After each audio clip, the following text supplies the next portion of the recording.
আমরা আজকে এখানে এসেছি কারণ আমার মনে হয় যে কোনো যৌক্তিক বিবেকবান মননশীল মানুষেরই এই যে এত ছাত্র হত্যা হলো এবং ছাত্রদের উপর নিপীড়ন হলো সেটা মেনে নেওয়াটা খুব কঠিন। আমার মনে হয় যে কোনো মানুষের জন্য এটা মেনে নেওয়াটা কঠিন। এটা যেন সুষ্ঠু বিচার হয় সেইটুকু প্রতিবাদ সেইটুকু চাওয়া তো আমরা চাইতে পারি। করতে রাইট অ্যান্ড রং আমার কাছে মনে হচ্ছে this is what is going on in the country, this is absolutely রং।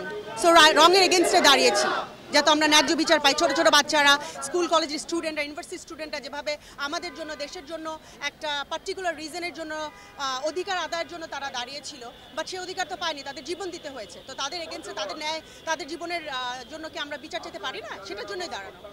শিল্পী হিসেবে বা নাগরিক হিসেবে এটা মোটো অ্যাকসেপ্টেড না, আমি এটাকে অ্যাকসেপ্ট করি না। কারণ একটা স্টুডেন্ট, একটা জেনারেশন, আসলে ওই জেনারেশনটাকে আমার নার্চার করতে হবে, কারণ ও পরবর্তী দেশ চালাবে, ও পরবর্তী লেগেসি মেনটেন করবে। সো এতগুলো মেধাকে এইভাবে আসলে এই মৃত্যুর জায়গায় পৌঁছে যাওয়া বা এত রক্ত, এত ক্ষত, এইটা আসলে আমি মেনে নিতে পারিনি, আমি মেনে নিতে পারছিও না একজন সাধারণ নাগরিক হিসেবে।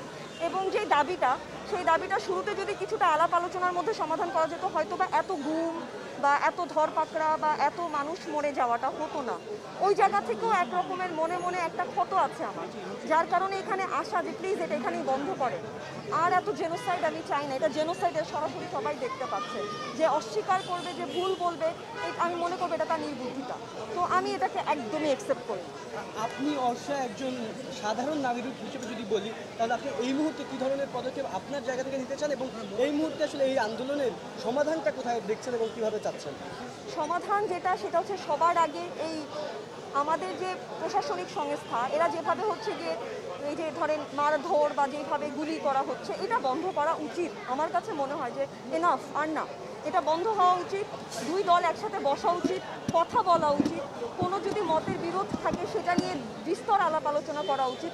কোনো রকমের কোনো সমাধান না করে আচমকা কাউকে তুলে নিয়ে যাওয়া বা আবার পরবর্তীতে সেটাকে অন্যরকম একটা ঘটনা শোনা, মানে আমরা কিন্তু শিওর হতে পারছি না যে আন্দোলনের গতিবিধি কোন দিকে, খুবই বিক্ষিপ্ত লাগছে।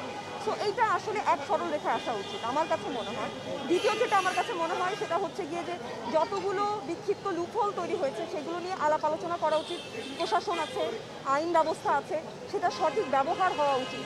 এই মিসইউজটা আসলে মেনে নেওয়া যায় না, আমি মেনে নিতে চাইও না। আপনাদের কি আর পরবর্তী পদক্ষেপ আছে কিনা? অবশ্যই আছে, যেহেতু আমরা সবাই মানে আপনারা জানেন কি না আমি জানি না, যেহেতু ইলেকট্রনিক মিডিয়া বন্ধ হয়ে গিয়েছিল, অনেকেই বিক্ষিপ্তভাবে অনেক আর্টিস্টরা যার যার জায়গা থেকে চেষ্টা করেছে এই আন্দোলনকে সমর্থন করার। এখন আবার সবাই একত্রিত হয়েছে, কমিউনিকেশনটা আবার আগের মতো হয়েছে। এর পরবর্তী স্টেপ নিশ্চয়ই আছে। যেহেতু আজকে এখানে দাঁড়িয়েছি, তার মানে আমি এই জেনোসাইডকে সমর্থন করি না সেটা জানানোর জন্যই এখানে দাঁড়ানো। এখানে আর কোনো প্রশ্ন বা উত্তরের কিছু নেই। আমি চাই এটা সহজ সমাধান। That's it. Thank you.